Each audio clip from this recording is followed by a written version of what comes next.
നല്ലൊരു ഞായറാഴ്ചയായിട്ട് ഇപ്പൊ എന്താണാവോ വീഡിയോ ചെയ്യാ ഒരു സാധനം വരുന്നില്ലല്ലോ തള്ളിലേക്ക്. രാവിലെ തന്നെ പറടാ. അല്ല ബ്രോ നമുക്ക് ദുരന്തം കാണാൻ പോണ്ടേ? മാർച്ച് 19. 3 വർഷത്തിന് ശേഷം ജയസൂര്യ, 9 വർഷത്തിന് ശേഷം ഷാജിപ്പാപ്പൻ. ഇതിന്റെ ഇടയിൽ കൂടെയാണോ നിന്റെ ദുരന്തം? എന്തുവാടേ? ശരി ശരി ശരി, ഓക്കെ.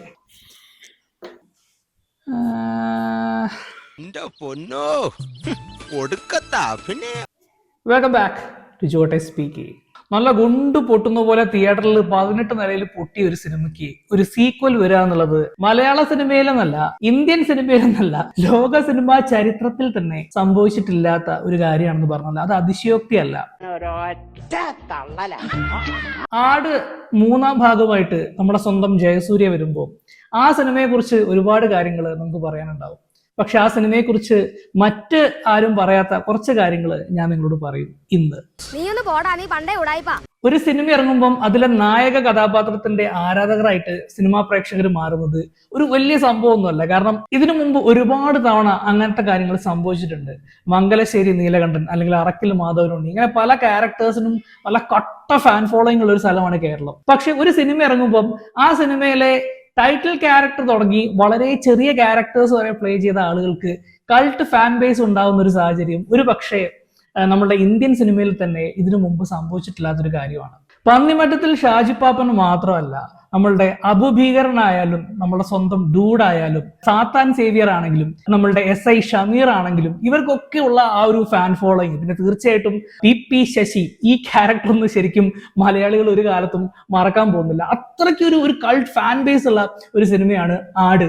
തിയേറ്ററുകളിൽ ആദ്യം റിലീസായ സമയത്ത് 18 നിലയിൽ പൊട്ടിയൊരു സിനിമയാണ് ആട്. പക്ഷേ ഓൺലൈനിൽ ഈ സിനിമ അവൈലബിൾ ആയി തുടങ്ങിയ സമയം തൊട്ടിട്ട് ഈ സിനിമയ്ക്ക് ഒരു ഹെവി ഫാൻ ഫോളോയിങ് ഉണ്ടാവുകയും അത് മനസ്സിലാക്കിയ ഇതിന്റെ മേക്കേഴ്സ് ഈ ഒരു സിനിമയ്ക്ക് ഒരു സീക്വൽ വേണം എന്ന് തീരുമാനിക്കുകയും അതിന്റെ ഭാഗമായിട്ട് 2017 ആട് 2 റിലീസ് ചെയ്തതിനു ശേഷം ശരിക്കും ചരിത്രം വഴിമാറുകയാണ് ഉണ്ടായത്. ആദ്യ സിനിമയ്ക്ക് നേരിട്ട പരാജയത്തിനും കൂടെ വേണ്ടിയിട്ടുള്ള ഒരു സക്സസ് ആയിരുന്നു 2017 ആട് 2 നേടിയത്. ആട് 2 റിലീസ് ചെയ്ത സമയത്ത് കേരളത്തിൽ മാത്രമല്ല ലോകമെമ്പാടുമുള്ള മലയാളികൾ ആ സിനിമ എങ്ങനെയാണ് സെലിബ്രേറ്റ് ചെയ്തതെന്നുള്ളതിന്റെ ഒരു കാഴ്ച നിങ്ങൾ കണ്ടേ മതിയാവും.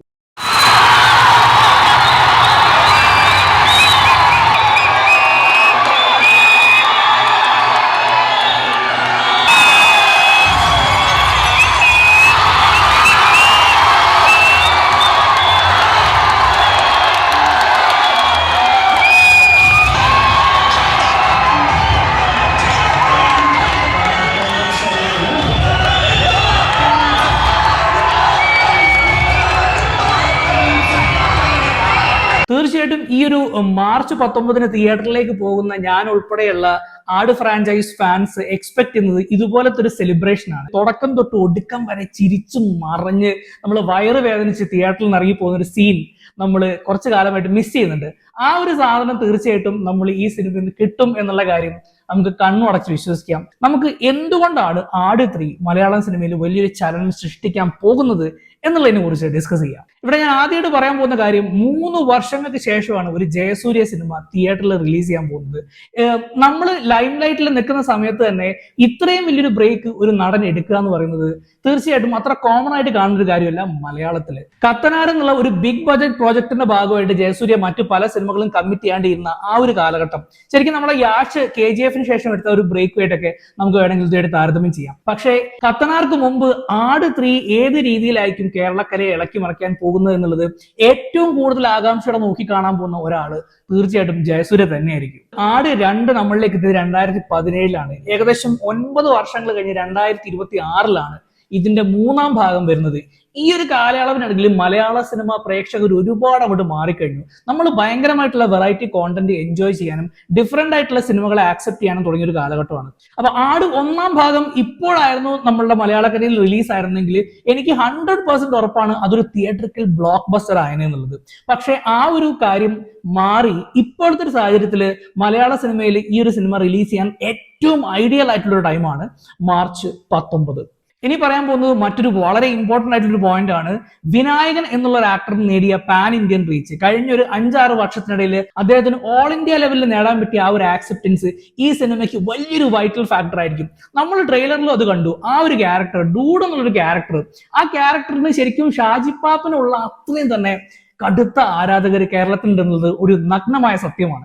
അപ്പൊ ഈ ഒരു സിനിമ തിയേറ്ററിലേക്ക് എത്തുമ്പോൾ ഡൂഡിനെ ഇവരെങ്ങനെയാണ് പ്രസന്റ് ചെയ്യാൻ പോകുന്നത് എന്നുള്ളൊരു കാര്യം ഭയങ്കര രസമായിട്ട് ഞാൻ നോക്കിക്കാണുന്ന ഒരു കാര്യമാണ്. മലയാളികൾ എന്നും വളരെ പെർഫെക്റ്റ് ആയിട്ടുള്ള ഹീറോസ്, അതായത് എല്ലാ രീതിയിലും സക്സസ്ഫുൾ ആയിട്ടുള്ള എല്ലാ നേട്ടങ്ങളുടെയും ഒരു സിമ്പിൾ ആയിട്ടുള്ള നായകന്മാരെ രണ്ട് കൈ നീട്ടി സ്വീകരിച്ചിട്ടുണ്ട്. അതിനോടൊപ്പം തന്നെ നല്ല കട്ട തോൽവികളായിട്ടുള്ള നായകന്മാരും നമുക്ക് ഭയങ്കര പ്രിയപ്പെട്ടതാണ്. ഇതിന്റെ ഒരു ക്ലാസിക് എക്സാമ്പിൾ ആണ് നമ്മുടെ വെള്ളിമൂങ്ങയിലെ മാമച്ചൻ. അതുപോലെ തന്നെ ഏറ്റവും മികച്ച ഒരു ഉദാഹരണം തന്നെയാണ് ആട് ദ ഫസ്റ്റിലെ ഷാജി പാപ്പൻ. കാരണം ഷാജി പാപ്പന്റെ ഇൻട്രോ സീനിൽ തുടങ്ങിയിട്ട് എവിടെ തൊട്ട് കഴിഞ്ഞാലും അതൊക്കെ പാളുന്ന, ഇത്രയും വലിയ ദുരിതം പിടിച്ചവൻ ലോകത്ത് എവിടെ ഉണ്ടാവില്ല എന്ന് നമ്മളെ കൊണ്ട് തോന്നിപ്പിക്കുന്ന, സ്വന്തം ഭാര്യയെ വിട്ടെറിഞ്ഞു പോകുന്ന, അല്ലെങ്കിൽ സ്വന്തം സുഹൃത്തുക്കളെ പ്രൊട്ടക്ട് ചെയ്യാൻ പോലും പറ്റാത്ത ഒരു ജോക്കർ കൈൻഡ് ഓഫ് ആ ഹീറോ. ആ ഒരു ഹീറോയെ ശരിക്കും മലയാളി പ്രേക്ഷകർ ഇപ്പം ഈ ഒരു സാഹചര്യത്തിൽ വല്ലാണ്ട് മിസ് ചെയ്യുന്നുണ്ട്. അപ്പം ഇത്തവണ 2016 മാർച്ച് 19 ഷാജി പാപ്പൻ തിരിച്ചു വരുമ്പോൾ ആ ഭൂലോക തോൽവിയായിട്ടുള്ള നായകനെ സെലിബ്രേറ്റ് ചെയ്യാനാണ് മലയാളക്കര കാത്തിരിക്കുന്നത്. That's all from jot SPK.